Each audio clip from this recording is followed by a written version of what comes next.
Hola Santiago, mucho gusto y muchas gracias por atender esta invitación. ¿Cómo has estado?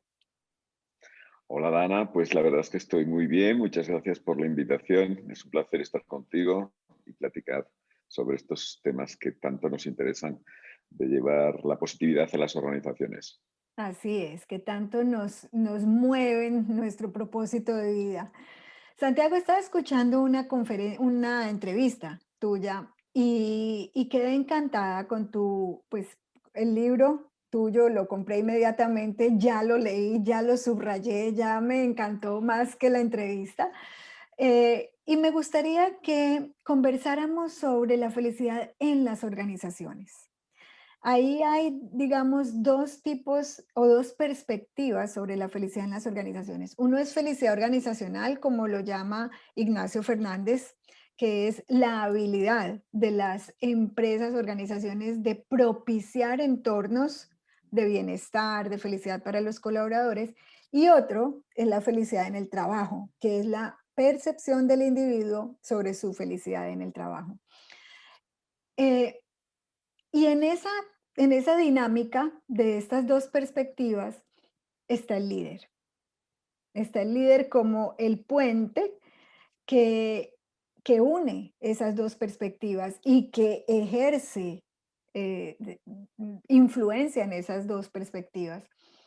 Cuéntanos un poco, Santiago, acerca de ti, el público que no te conoce. ¿Quién es Santiago Vázquez? ¿Cuál es su recorrido y por qué estamos aquí contigo hablando de bienestar organizacional o felicidad organizacional? Bueno, eh, qué complejo, ¿no? ¿Quién es Santiago Vázquez? Santiago Vázquez es una persona que se ha reinventado en varias ocasiones.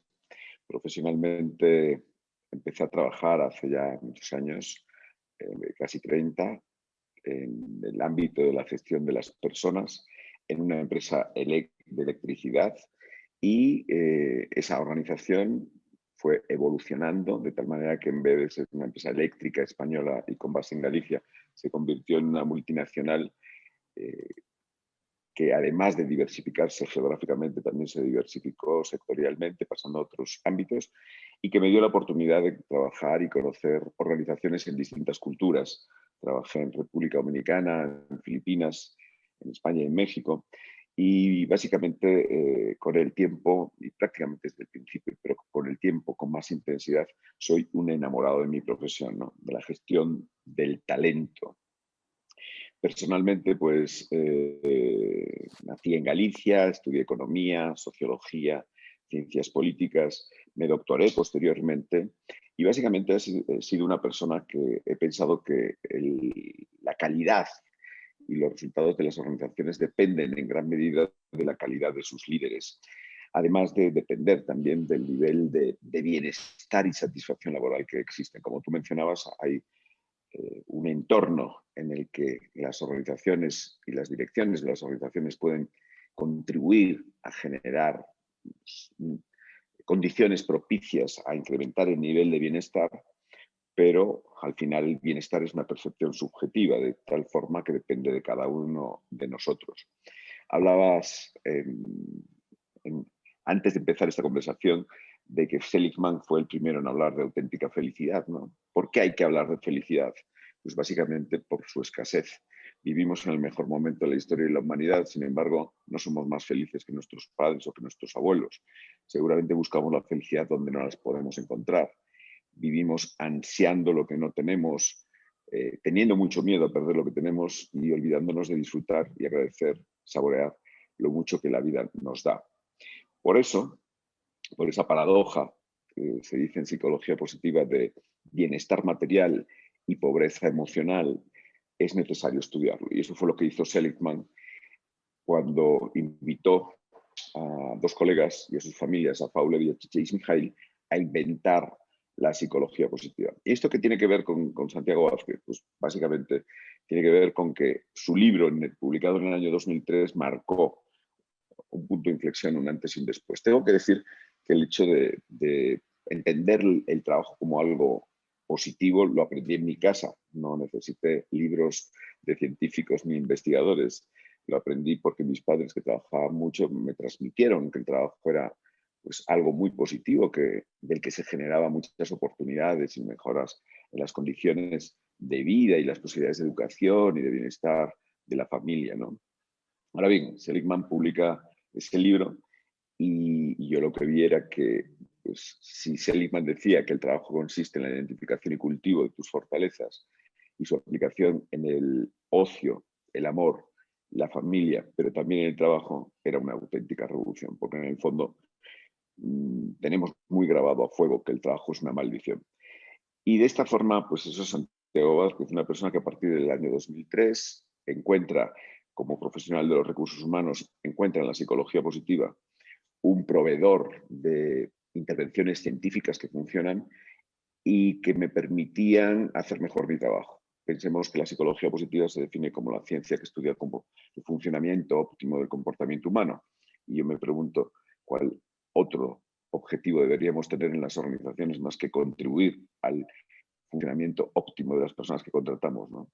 Pues ese match a mí me hizo todo el sentido y a partir de ese momento, pues Santiago Vázquez empezó a implementar herramientas de la psicología positiva ya posteriormente en un giro de 180 grados en mi carrera profesional, me reinventé definitivamente y dejé de trabajar en las organizaciones a trabajar, para pasar a trabajar para las organizaciones ya desde el Tecnológico de Monterrey en el Centro de Liderazgo Emergente, para ayudar a las organizaciones a generar mayor nivel de conciencia individual y colectiva enfocado en mayores niveles de bienestar. Auténtica felicidad, la felicidad como nosotros la entendemos.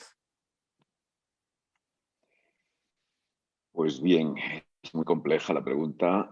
No sé a qué investigaciones te refieres. Las que yo conozco determinan que el dinero tiene un impacto en la felicidad, sobre todo cuando no tienes dinero, hasta un determinado nivel, a partir del cual apenas afecta. Y esto tiene que ver con, pues lo podemos unir, todo pasa por Maslow, ¿no? Por cierto, Maslow decía que no hay nada mejor en la vida que conseguir que alguien te pague por hacer aquello que te gusta, ¿no? Pues Maslow lo que dice es que tenemos 5 niveles de necesidades y las básicas tienen que ver con la satisfacción de cuestiones más higiénicas como poder tener un techo, poder pagar las facturas, poder tener seguridad, ¿no? Entonces yo creo que el dinero impacta muchísimo, porque claro, si tú no tienes satisfechas esas necesidades básicas, tú no estás preocupado por la afiliación o sentirte parte de algo, ni por el reconocimiento, ni por la plenitud, ¿no? Entonces, para cualquier persona que tiene el drama de no tener que comer o no tener con qué pagar sus necesidades básicas, el dinero tiene un gran impacto en su bienestar. Ahora, imagínate, y creo que las cantidades no sé si están actualizadas, no sé si esto se tiene que actualizar con la inflación de cada uno de los años, ¿no? Pero no creo que a partir de $60,000 anuales parecía como que la evolución del bienestar pues, apenas se veía afectado. Imaginémonos que uno cobra pues muy poquito. Un incremento pues te permite hacer muchas cosas, ¿no? Sin embargo, si tú cobras mucho y lo multiplicas por 2 o por 3, realmente no vas a poder ni comer más comida extraordinaria, ni poder hacer más viajes, ni poder ponerte más ropa. No, sinceramente, pues eso no tiene gran afecto. Ahora bien, lo estamos enfocando todo a la felicidad hedónica. La felicidad tiene dos caras, la parte hedónica y la parte eudaimónica. La parte hedónica tiene que ver con la felicidad momentánea y dura lo que dura, el placer. El ser humano necesita el placer. Estamos morfológicamente diseñados para buscar el placer y viva el placer. Ahora, tenemos que tener en cuenta que el placer solamente dura lo que dura y que además necesitamos mayores dosis del generador de placer para alcanzar el mismo nivel de satisfacción. Y eso se convierte en la rueda de molino hedonista, si no nos damos cuenta. Además del placer y la parte hedónica, está la parte eudaimónica, que es tener sentido y propósito en tu vida. Y eso viene de Aristóteles y tiene que ver con que, con independencia de cuánto dinero tienes o cuánto bienestar tengas, si tienes un sentido en la vida, tu nivel de percepción de satisfacción aumenta radicalmente y además tiene que ver con la felicidad duradera.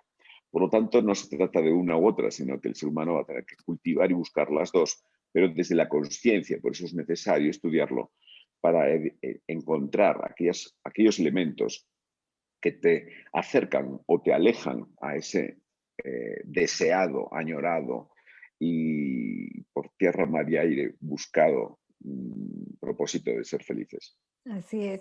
Santiago, sí, mencionaste la investigación que el dato último que yo tengo no son $60,000, sino 75,000 al año.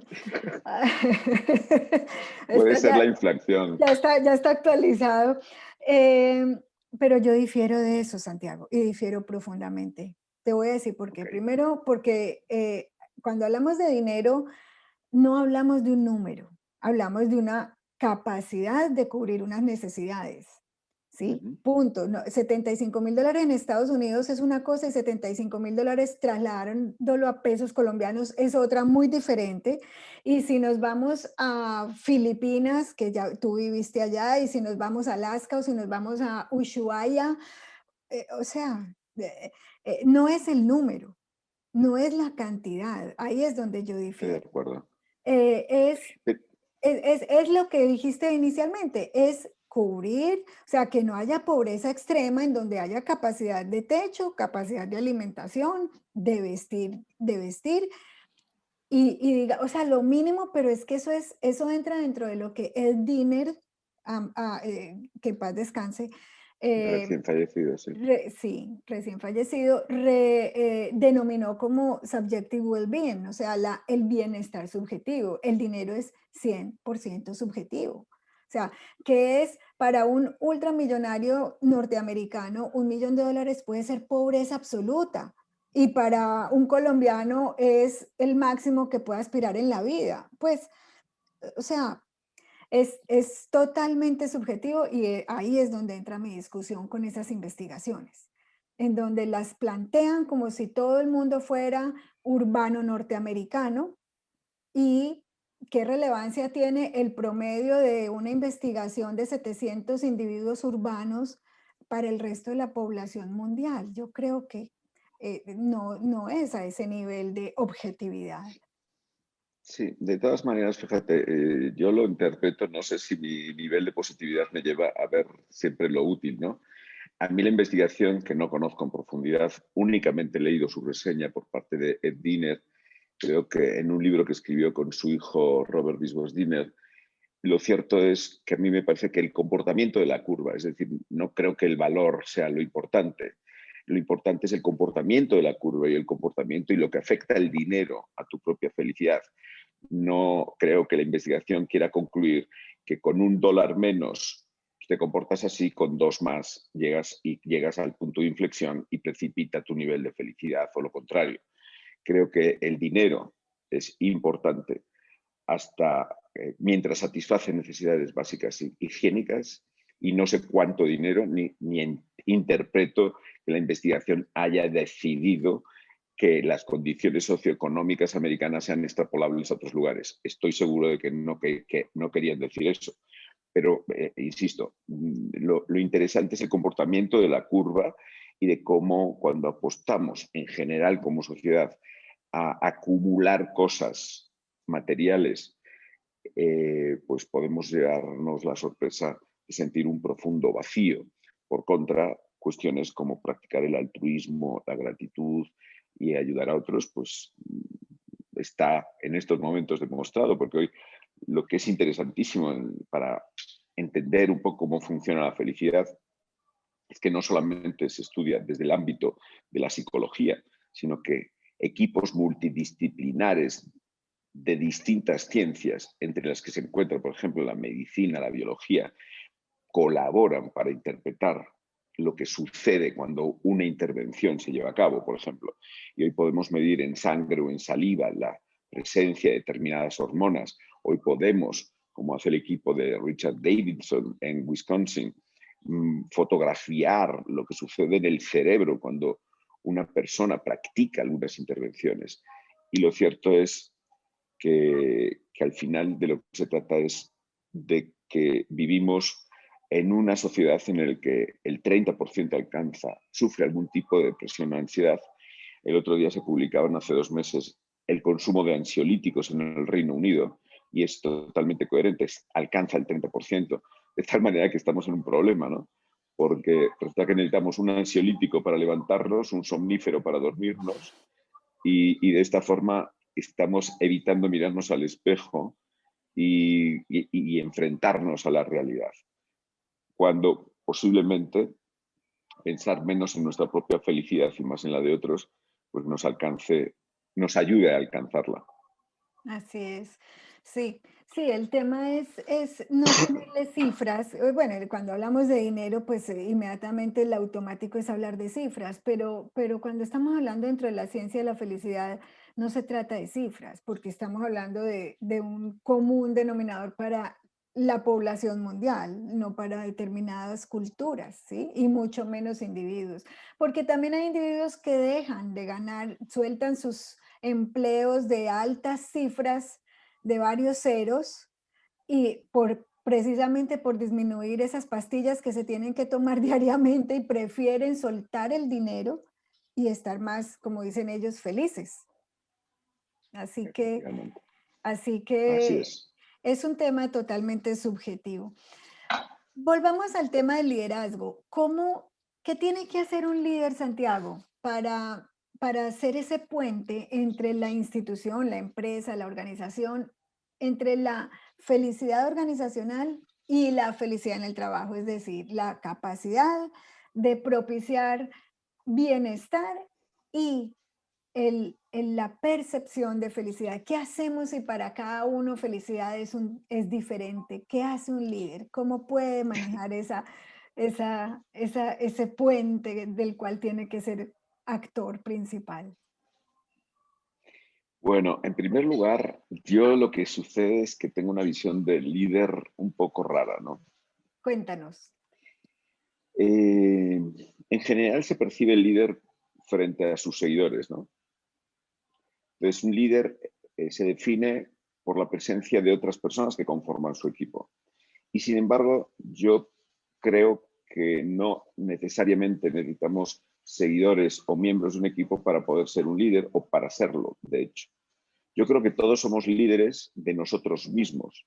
Y mi enfoque del liderazgo es desde el intra o autoliderazgo, es decir, cómo gestionas tu pensamiento y cómo lideras tu propia vida, para después pasar al interliderazgo y liderar a otros, ¿no?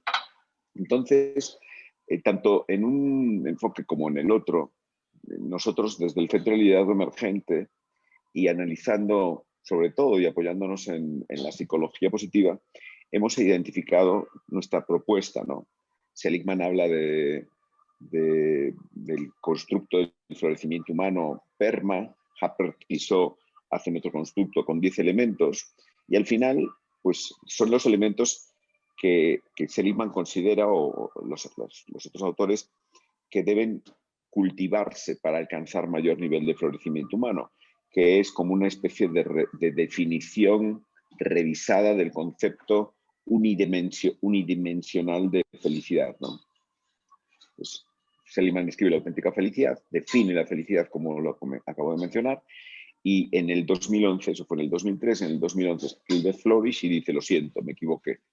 La felicidad no es unidimensional, es un constructo formado por emociones positivas, compromisos, relaciones positivas, significado y orientación a los logros. Muy bien. Basándonos en todos esos elementos, como centro de liderazgo emergente, lo que hemos pensado es, si nos preguntamos cuáles son los elementos que tiene que desarrollar un líder, y nosotros hemos ido físicamente a Greensboro, al Center for Creative Leadership, el centro de mayor prestigio a nivel mundial en desarrollo del liderazgo. Yo se lo pregunté a su presidente y el presidente miró, volteó la cabeza a su directora de investigación y la directora de investigación, cuando yo le pregunté cuántas competencias desarrolláis, pues le dijo 105 competencias. 105 y 0 es igual. Porque claro, imagínate que vas por la 40, todavía te quedan pues, 65 y ya te has olvidado de la 33 y después pasas a la 75. Es decir, es una visión cosmogónica del liderazgo, como qué elementos influyen en el liderazgo. Nosotros hemos cambiado un pelín, un matiz de la pregunta, y en vez de preguntarnos qué elementos contribuyen a un mejor liderazgo, nos hemos preguntado qué elementos no puede no tener un líder hoy. Y con esto, y ya contestando directamente a la pregunta, lo que nos hemos encontrado es que el líder, para generar satisfacción en sí mismo y también contribuir a la satisfacción o al florecimiento de sus liderados o miembros del equipo, tiene que desarrollar 5 elementos. Claro, 5 no son 105, 5 es como más fácil de priorizar. Claro. Entonces, el primero es la conciencia de uno mismo del entorno o altos niveles de autoconocimiento. El líder tiene que conocer sus propias fortalezas y las fortalezas de cada uno de los miembros de su equipo y del equipo en su conjunto.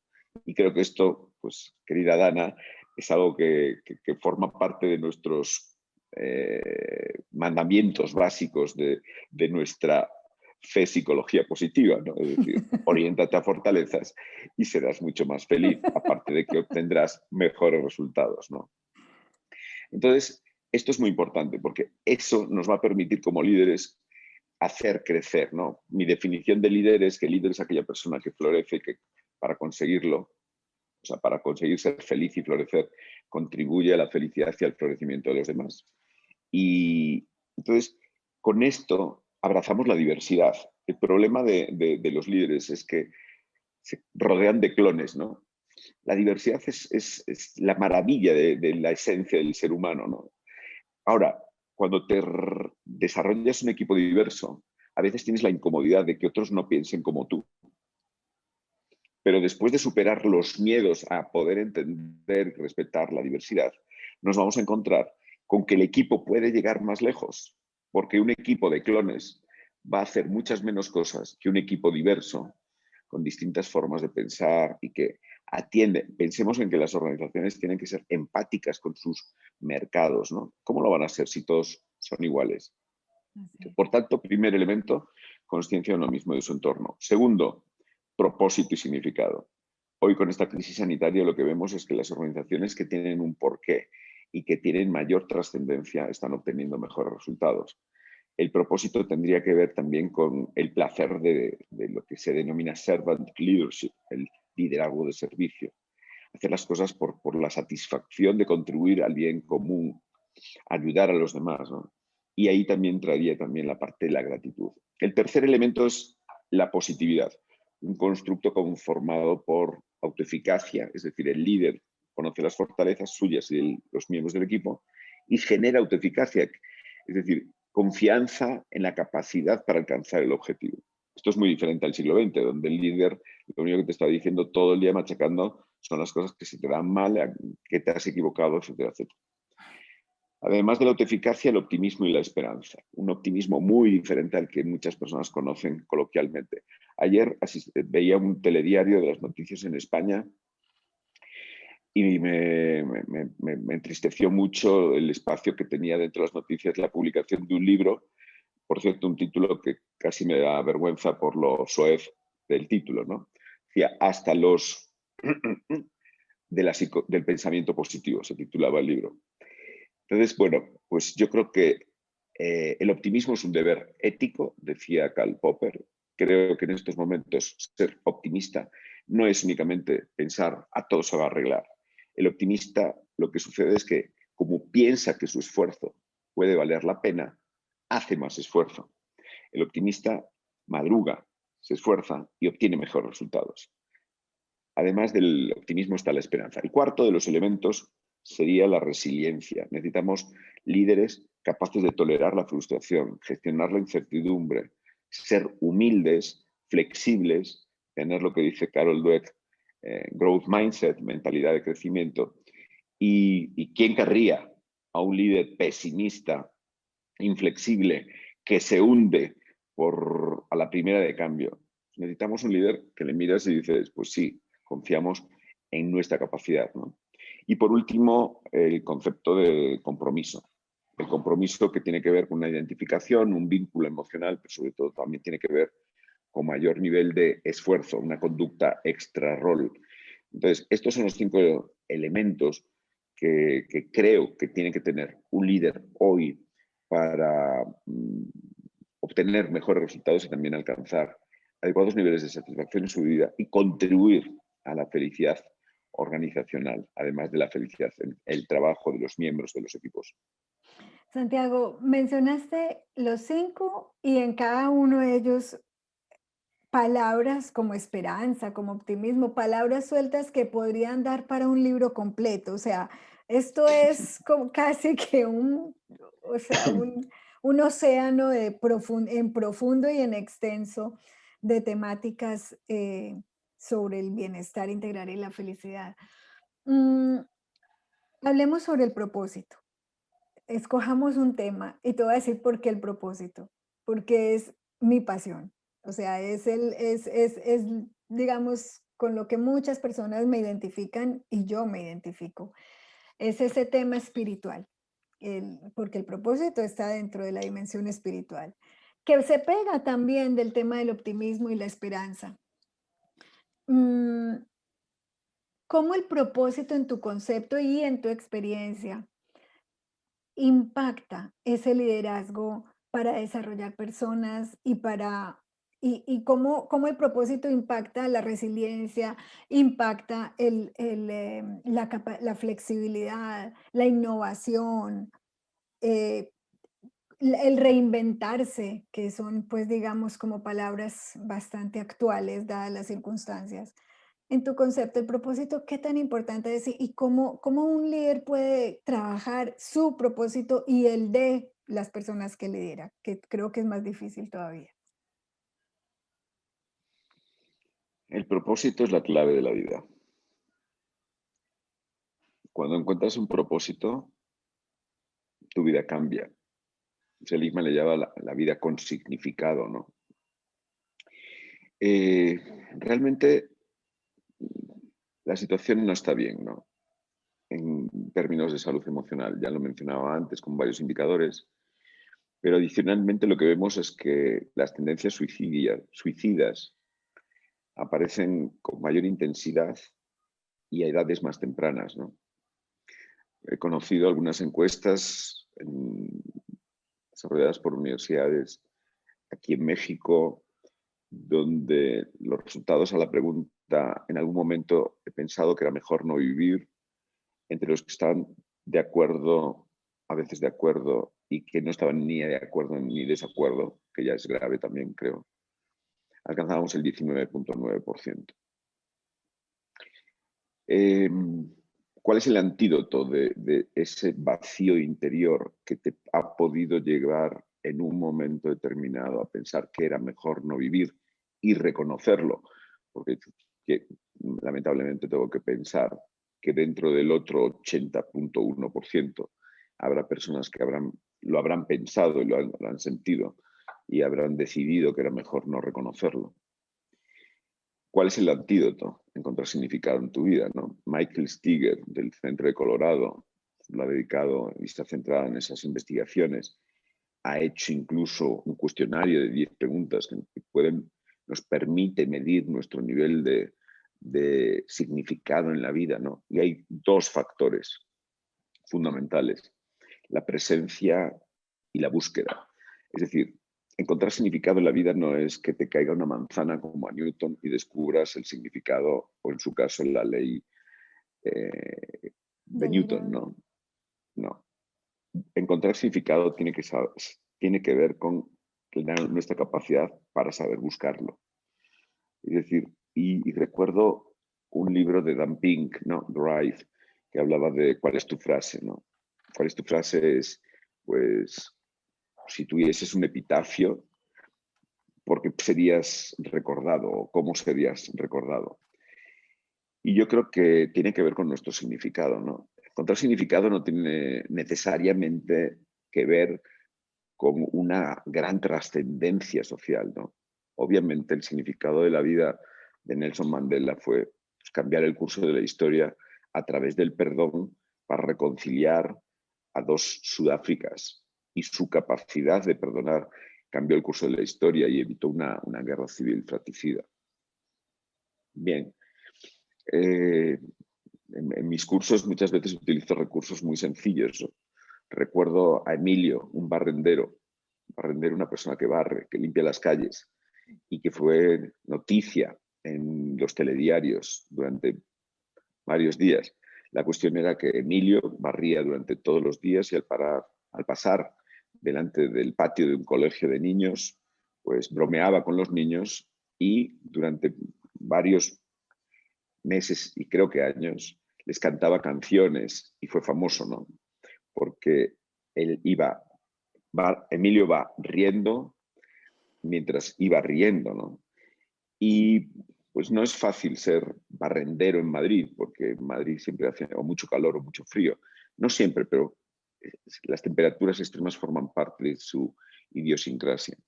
¿Por qué Emilio, el barrendero, puede disfrutar de su trabajo y encontrar significado en hacerlo bien?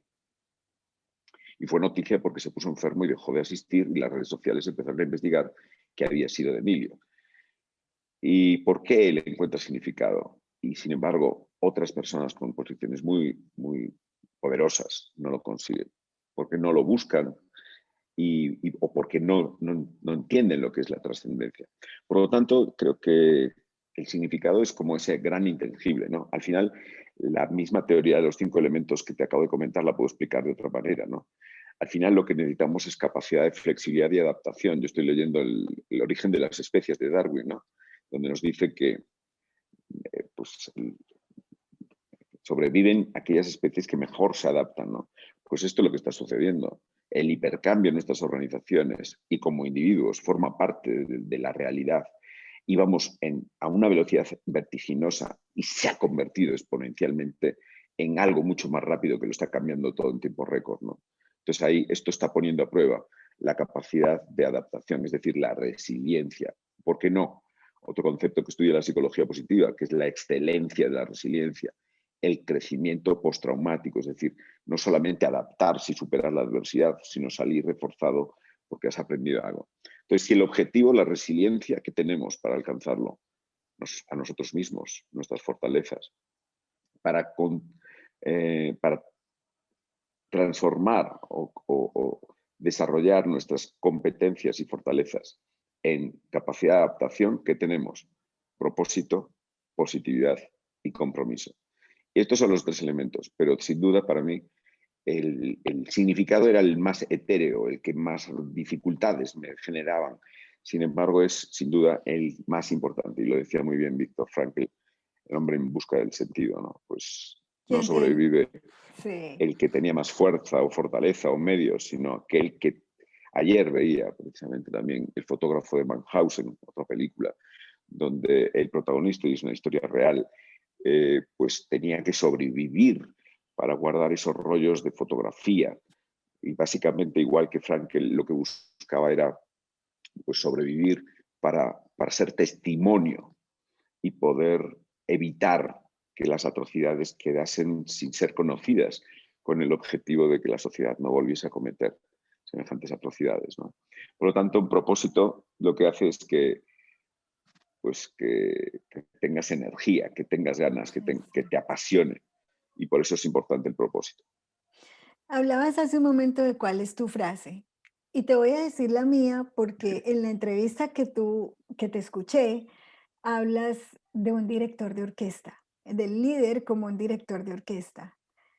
Y me hizo, pues, obviamente mucha resonancia porque en el 2004, una de las empresas con las que yo trabajaba en ese entonces, hizo un congreso y me invitaron y me dijeron: "Dana, tienes que tener una frase". Y yo no tengo una frase. No, pero todos los ponentes tienen una frase, necesitamos una frase tuya. Y yo: "Pero yo no tengo una frase". "Pues te la tienes que inventar ya porque la necesitamos ya". Okey. Bajo semejante presión, la frase que salió y me salió del alma y quedé con ella, es la siguiente: la vida es una hermosa sinfonía en la que cada uno da la nota en la que apasionadamente vibra, para que juntos entonemos la mejor melodía. Entonces, cuando tú hablaste de el líder como un director de orquesta, me hizo mucho sentido, porque yo estoy convencida, Santiago, de que todos tenemos lo que tal Ben Shahar llama el Peak Potential Zone, esa zona de alto desempeño, de alto potencial, que está compuesta por lo que acabas de mencionar. Fortalezas, que es pues nuestro mandato número uno en nuestra fe. Valores, talentos, pasiones y, y pues por mi propia experiencia, como te contaba, el tema de pasiones y propósito de vida, pues es lo que transformó mi vida a 180 grados. Así que yo estoy convencida, y esto lo enlazo con el tema del dinero, la relación del dinero y la felicidad. Esto lo enlazo así. Yo estoy convencida que todos tenemos ese peak potential zone, esa zona donde nosotros nos desarrollamos en nuestro máximo esplendor, florecemos en términos Seligman, y desde ahí podemos hacer pues o desarrollar un modo económico de vivir, para vivir como cada uno quiera vivir, hasta donde cada uno quiera llegar. Mm, y ahí el líder, en la tarea del líder es descubrir, incentivar, empujar, desarrollar esa zona de máximo potencial de sus, digamos, colaboradores, colegas, incluso hasta jefes, ¿por qué no? O sea, vuelvo y digo, es un puente, está en la mitad entre los unos y los otros. Em, ¿Cómo lo ves en tu experiencia? ¿Qué tan fácil es para un líder motivar, impulsar, empujar, desarrollar desde ese peak potential zone a las personas que lo rodean? Pues no es fácil. Fíjate que este es mi foco en la actualidad, ¿no? Ok, no El sabía. confinamiento el confinamiento me ha permitido, nos ha permitido a Julián Lorenzo Farrapeira, Schuli, y a mí escribir un libro que es precisamente un encargo que recibo de una editorial en una colección de coaching y donde a mí me encargan coaching y psicología positiva. Entonces, básicamente, primero aplicando el People Analytics y el Big Data o la inteligencia artificial a la gestión de recursos humanos, en Google lo que han preguntado a sus colaboradores es cuál es la principal cualidad que tiene que tener un líder, ¿no? Y en realidad el resultado tiene 10 características, eso le llaman Google Manager Behaviors, pero al final es cuáles son los elementos que tiene que tener el líder en Google, ¿no? Y el primero tiene que ser un líder coach. Entonces, esto es una revolución, ¿no? Porque el líder era el que tenía las certezas en la era industrial y ahora resulta que es un director de orquesta. Yo la metáfora de director de orquesta, en este caso directora de orquesta, la disfruté con Irma Shara, una gran directora de orquesta, con la que tuve la ocasión de participar en un evento de desarrollo de liderazgo, hacer un dueto con ella. Y ella escribió precisamente el libro La batuta invisible, ¿no? Al final el líder y la directora de orquesta no es lo importante es, como tú acabas de decir, es la sinfonía y la armonía. Y de nuevo apreciar la diversidad. Es decir, ahí está, o sea, pequeños matices, pero al final es conformar como un equipo. Si lo llevásemos al ámbito del fútbol, imaginemos un equipo de 11 Lionel Messi, pues no ganarían partidos, lo siento. Para que Messi brille, tiene que haber un gran portero, tiene que haber centrales, tiene que haber un montón de cuestiones. Igual que en una orquesta, donde ese director o directora está haciendo brillar, ¿no? Porque al final lo que haces es dar el espacio, invitar en el momento adecuado y finalmente generar una sinfonía. Pues la primera de las competencias, de acuerdo con la investigación de Google, es convertirte en un líder coach. Y este es el reto. La tercera, por cierto, es contribuir a desarrollar un contexto inclusivo con un equilibrio entre orientarse, el líder, orientarse a los resultados y orientarse también a generar bienestar. Entonces, pues, si nosotros, en el título, por cierto, lo tengo aquí, pues lo que decimos es coaching emergente, porque nos llamamos Centro de Liderazgo Emergente porque queremos llamar la atención sobre una realidad emergente, inspirados en Rafael Echeverría, que escribió La empresa emergente, que dice que emergen nuevas organizaciones, nuevas formas de hacer negocios. Vemos empresas como Mercado Libre, que no existía hace 20 años y que hoy es la empresa de mayor valor de Latinoamérica y que tiene un valor equivalente al 15% del PIB, del Producto Interior Bruto de Argentina, ¿no? Entonces, emergen nuevas realidades que están tomando el relevo en el liderazgo de la economía y nuevas formas de realizar las cosas. Entonces, lo que describimos es psicología positiva para un nuevo liderazgo y cómo convertirte en un líder coach. Entonces, lo que nosotros hacemos es un juego de palabras, creemos un juego de palabras con todo el propósito y con toda la trascendencia y profundidad, ¿no? El método de coaching tradicional era el método Grow, ¿no? Donde el objetivo es crecer. Pues igual que en las empresas, ¿de qué sirve crecer si tú no tienes un nivel adecuado de sostenibilidad? Por eso hemos hecho el juego del acrónimo Grow al acrónimo Flow. Y nuestro modelo es, pasamos de Grow a Flow. Nuestro modelo Flow es cómo convertirte en un líder coach o desarrollar las competencias de desarrollar a otros a través de la F, Find Yourself, practicar mayores niveles de autoconocimiento, en coherencia con el modelo de liderazgo orientado al florecimiento humano. L, Lead Positively, o Focus on Objectives and Achieve Well-being. Ese es el acrónimo. Creo que en estos momentos el buen líder, es el que contribuye, como tú decías, a motivar, a interpretar, a entender. En muchos ejercicios, en muchos programas, pregunto, ¿cuál es la principal cualidad que destacas o que requieres en un líder? Y prácticamente en todas las sesiones, la primera es empatía. Y el líder hoy tiene que entender las emociones de los demás, que no necesariamente significa que las comparta, sino sencillamente que las entienda y que pueda actuar. Necesitamos una sociedad más empática, en la que pues no pasemos como si nada sucediese cuando vemos situaciones inaceptables de sufrimiento, ¿no? Por ejemplo. Así es. Y eso es en esos días estaba leyendo un libro del liderazgo compasivo de Angela Kohler, que sabes quién es Ujú. perfectamente. La diferencia entre empatía y compasión es que la empatía es entender, es sensibilizarse, pero la compasión pasa a la acción, digamos, y eso sí, ahí es donde el líder debe pasar a la acción en eso. Santiago, nos podríamos quedar aquí días disfrutando de esta conversación, por lo menos en los que estamos en esta fe. Me gustó eso porque definitivamente sí parecemos.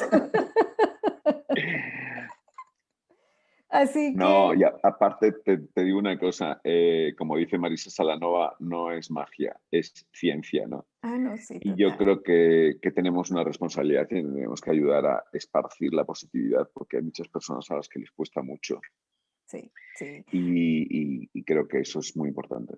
Lo que pasa, Santiago, es que para quienes no saben, el doctor Seligman en su último libro, Flourish, no, en el otro, en el Circuito de la Esperanza, Hope, exactamente, está hablando de que cerebralmente, biológicamente, tenemos un circuito para el pesimismo. O sea, si bajamos la guardia, cuando, por ejemplo, en mi caso, Santiago, cuando yo estoy cansada, bajita, digamos, en uno de rayita de batería, el optimismo es muy difícil de sacar, o sea, el automático, el default es ese pesimismo porque estamos cableados, tenemos circuitos fisiológicos para el pesimismo porque era el mecanismo de sobrevivencia evolutivo.